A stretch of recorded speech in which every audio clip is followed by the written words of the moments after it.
अस्सलामुअलैकुम। क्या हाल हैं आप सबके? उम्मीद है सब खैर खैरियत से होंगे। अल्लाह ताला हमेशा हम सबको अपने हिफ्ज़ व अमान में रखे, आमीन सुमा आमीन।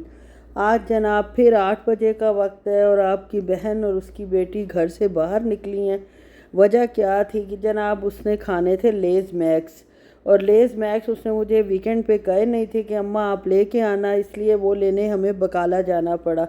बकाला तो खैर मैं नहीं गई थी, उसके साथ जो नई मार्केट खुली है काफ़ी बड़ी, उधर गए थे। मैंने कहा अगर इधर से भी ना मिला तो कम से कम वहाँ से मिल तो जाएगा। ये देख लें जनाब, जो हम आज शॉप्स पे कुछ रौनक थी। मौसम तो खैर वैसे का वैसे ही था। एक बच्ची जो है वो अपने वालिद साहब के साथ कसाब की दुकान पर आई हुई थी, और बाकी ये सारा कुछ ना कुछ लोग आज बाहर नज़र आ रहे थे। मौसम तो खैर वैसे का वैसे ही है। 50 के करीब तो लाजमी टेम्परेचर होगा, इतनी गर्मी होती है। और ऊपर से अगर अबाया पहन के बाहर निकले तो आपका दिमाग वैसे ही घूम जाता है। बस ये एक गली छोड़नी होती है और इसके साथ दूसरी गली भी छोड़नी होती है, और उसके साथ ही वो जनाब जो नया मार्केट खुला है, मार्केट तो नहीं स्टोर कह लें या हाइपर मार्ट कह लें, बड़ा सारा बकाला कह लें, कुछ कह लें, मार्केट ही कह लें। बहरहाल इसके पास सबसे पहले तो गोश्त था जो सारा दिन का बचा हुआ लटका हुआ था, और जनाब माशाल्लाह भरी हुई दुकानें ऐसी हैं कि सारे लोगों ने यहीं से सौदा ख़रीदना है, लेकिन होता नहीं है। यहाँ जनाब मैं अंडे लेने गई हूँ तो ये पता नहीं कौन से मुल्क के भाई साहब है, ये अंडे छांट छांट कर निकाल रहे हैं, यानी अपनी ट्रे को भर रहे हैं। जो जहाँ से बड़े अंडे नज़र आ रहे हैं वो चेंज कर रहे हैं, और जनाब किसी और को मौका ही नहीं दे रहे कि वो भी देख के ले। मैंने तो खैर ये देखना होता है कि टूटे हुए अंडे हैं या कुछ टूटे हुए भी निकल आते हैं तो ये देख कर लेना होता है कि पूरे के पूरे सही साबित हों। लेकिन जनाब इन भाई साहब ने तो कमाल ही कर दिया। फ़र्स्ट टाइम खैर मैंने ऐसे देखा है कि वो अंडे चुन चुन कर निकाल रहे हैं, हर ट्रे में से बड़े बड़े अंडे अपनी ट्रे में डाल रहे हैं। और खैर जनाब जिस मिशन पे हम निकले थे वो मिशन पूरा हो चुका है, लेज़ मैक्स मिल चुके हैं। कीमत तो खैर वही थी जो नॉर्मल होती है। 2 ले रही थी, मैंने कहा नहीं यार 4 ले लो। 2 लिए तो फिर कल परसों फिर कहोगी जाना है। और इस बाबा से इसने खुद ही फ़ोन पे पूछा, वो तो हॉस्पिटल में थे, रात को 11 बजे तक इंशाल्लाह आएंगे, आना था उन्होंने।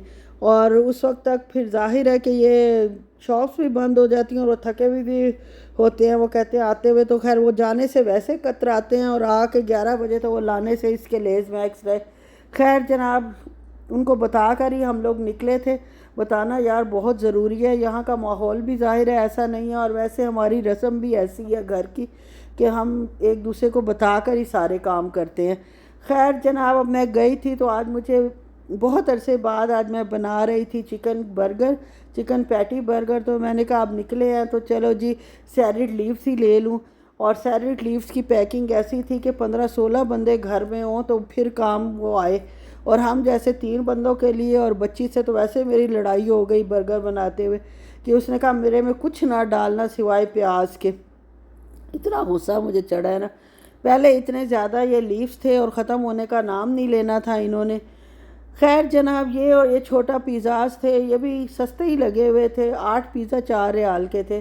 खैर ये मैंने ले लिए कि हस्बैंड साहब को चाय के साथ ये भी दे दूँगी डाल के, हर रोज़ एक तरह की चीज़ लेते हैं।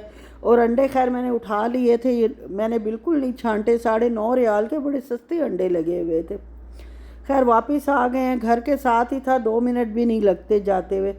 ये जनाब जो मैं कॉर्नफ्लेक्स ये लाई थी वो मैंने डाले। ये कॉर्नफ्लेक्स तो नहीं है लेकिन ये वो सीरियल टाइप ही हैं कुछ।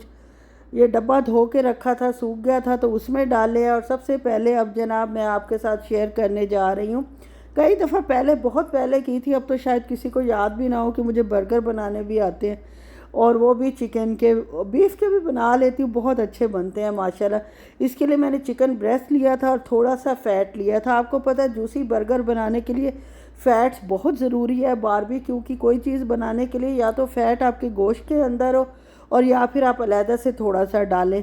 वैसे अंदर भी हो तो थोड़ा सा अलहदा से ये लोग डालते हैं बारबेक्यू वाले। और चिकन तो वैसे ही ब्रेस्ट ड्राई होती हैं और इनके अंदर कोई वो चर्बी नाम की चीज़ नहीं होती, तो इसलिए मैंने बिल्कुल थोड़ा सा, मेरे ख्याल में 25 ग्राम या 30 ग्राम जो है फ़ैट वो डाला होगा।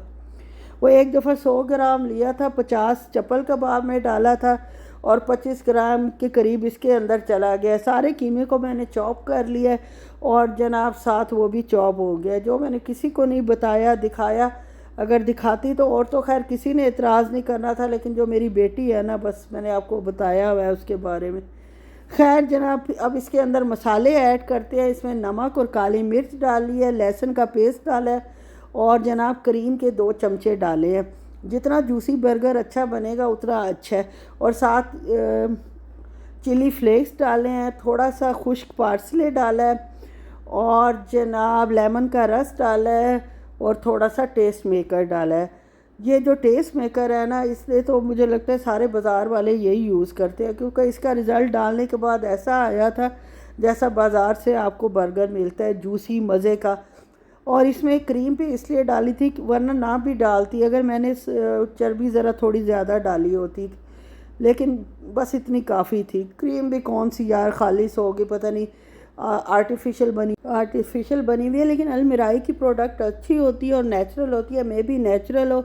बची हुई क्रीम के ऊपर मैंने एक शॉपर सा चढ़ाया है जो प्लास्टिक बैग होता है और उसके ऊपर क्लिप लगा के फ्रीज़ कर दिया। नीचे अब खुली हुई रखूँगी तो इसने बहुत जल्दी ख़राब हो जाना है।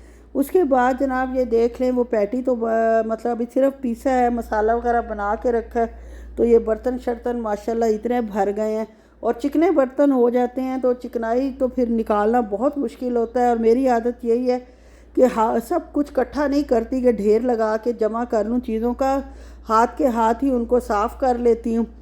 और दोपहर को आलू का कटलेट्स बनाए थे, उसके लिए ये तवा भरा गया था और अब तवे को भी धो लेती हूँ और धो के नीट करके रखती हूँ। बेटी को ये नज़र नहीं आया, खैर धोना तो उसने था।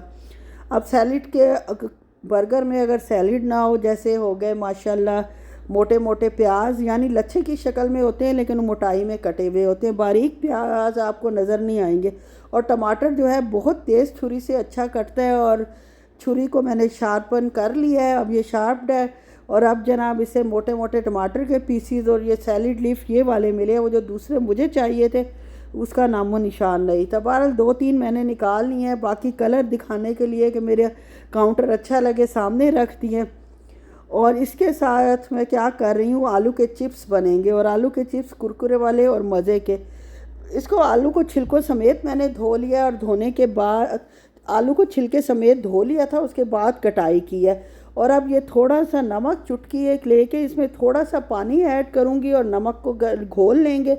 और घोलने के बाद जब चिप्स उठकर ऊपर आ जाएंगे और शू शू की आवाज़ आने लग जाएगी, जो एक स्पेशल चिप्स तलते हुए आती है, तो इसको फिंगर से घोल लेंगे। और घोलने के बाद जनाब हम इसके ऊपर ये छिड़क देंगे, थोड़ा सा छिड़केंगे।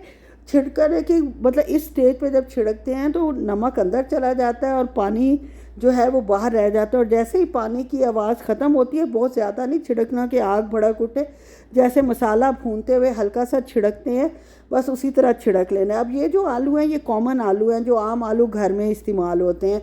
और जब हस्बैंड साहब आएंगे तो मेरे पास फ्राइंग वाले आलू पड़े हैं, जिसका मुझे बाद में ख़्याल आया, जो मैंने स्माइलीज़ बनाने के लिए बेटी के लिए थे, तो वो जनाब मुझे ख़्याल ही नहीं आया कि वो भी पड़े हुए हैं। लेकिन मैंने अपने लिए और बच्ची के लिए जो है वो आम आलू को ही फ्राई कर लिया। हो तो वो भी क्रिस्पी गए थे, लेकिन उनका कलर आपने देखा साइडों से रेड सा हो गया था। अब ये टाइम है जब माँ बेटी की झड़प का आगाज़ होता है।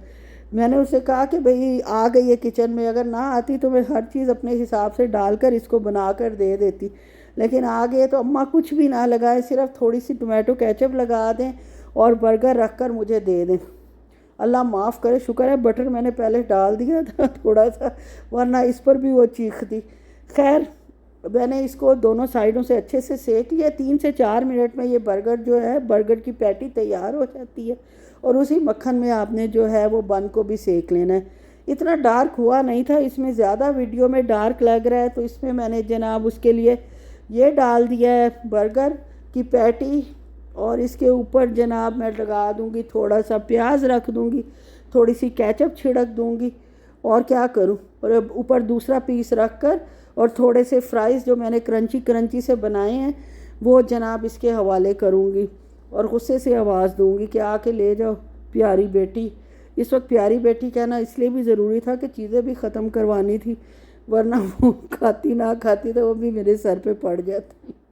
उसके बाद जनाब ये दूसरा मैं तैयार कर रही हूँ अपने लिए। मैं ऑयल शॉयल कोई नहीं अंदर यूज़ किया, जो थोड़ा बहुत बचा हुआ बटर था भी नहीं वैसे, बस उसी के अंदर मैंने अपनी पैटी फ्राई कर ली है दोनों साइड, क्योंकि इसमें चिकनाई तो है ही सही ना, उसी में सेकी गई। अब मैं तो भाई सैलेड लीफ स्पेशल लिए हैं तो मैं तो डालूँगी, और मुझे सब्ज़ियाँ अच्छी भी बहुत लगती हैं।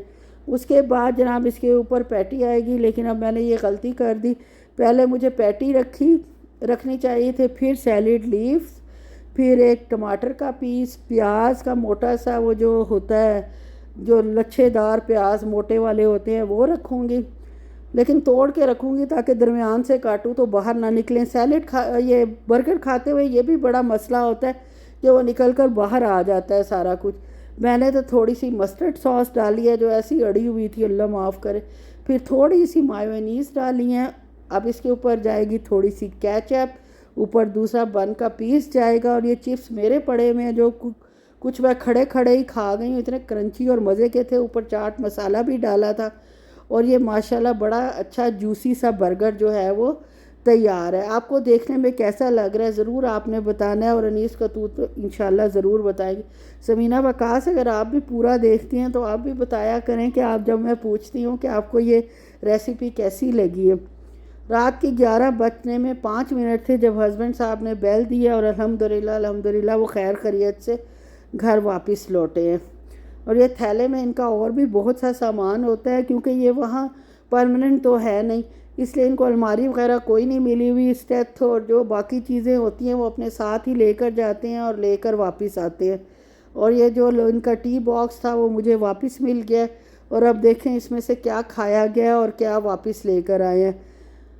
और इस वक्त तो थकावट से मेरा बुरा हाल हो जाता है, क्योंकि बहुत लेट नाइट हो जाता है। अब जनाब ये फ्राइंग पोटैटोज़ पे मेरी नज़र पड़ी है, तो इन पर सारी आइज़ आई हुई थी, बर्ड्स आई हुई थी, यानी इनके ग्रोथ का सीज़न है। इनको सबको मैं उतार लेती हूँ, और एक को अच्छे से धो के इसके बारीक बारीक से चिप्स बना लेती हूँ, जैसे पहले बनाए थे।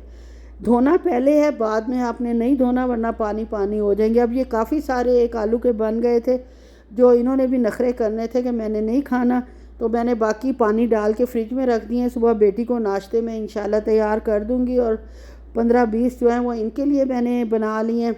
वैसे ज़्यादा लग रहे हैं, और जब तले जाएंगे तो आपको पता है श्रिंक हो जाते हैं। इसके भी ऐसे ही किया, ऊपर आए हैं तो नमक वाले पानी, थोड़ा सा नमक लेके चुटकी एक उससे पानी इसके ऊपर छिड़का है, और जब पानी की आवाज़ आनी बंद हो गई है तो जनाब हमारे क्रिस्पी से मज़ेदार से चिप्स तैयार है। बहुत क्रिस्पी बने थे ये वाले, तो खैर हद क्रिस्पी थे ना। लेज़ वाले भी मुझे लगता है यही यूज़ करते हैं। सेम तरीके से उनका बर्गर भी बना दिया, और चिप्स मैंने इसलिए दोबारा आपको दिखाए हैं कि फ़र्क ये है कि ये बिल्कुल वैसे ही बने हैं जैसे बाज़ार के होते हैं, और जो हमारे वाले थे वो किनारों से रेड और साइडों मतलब अंदर से भी थोड़े थोड़े रेड हो गए थे। एक टूथपिक अंदर घुसा दिया ताकि इनका मटेरियल गिरे ना। और ये जनाब फ़ाइनल लुक है मेरे बर्गर की। आप बताएं आपको कैसी लग रही है, और प्लीज़ प्लीज़ अगर अच्छा लगे तो लाइक शेयर और सब्सक्राइब कर दें मेरा व्लॉग। और ये जो बाकी पैटी बचे थे थोड़ा ज़्यादा ही मैंने बनाए थे, बेटी को भी ये बहुत पसंद है। इंशाल्लाह कुछ दिनों में वो आने वाली है तो उसके भी काम आ जाएंगे। बस जी, इसको फ्रीज़र में रखते हैं, और साथ ही जो बर्तन शर्तन अब भरे हैं उनको भी धो लेते हैं। ओके जी, अल्लाह हाफिज़।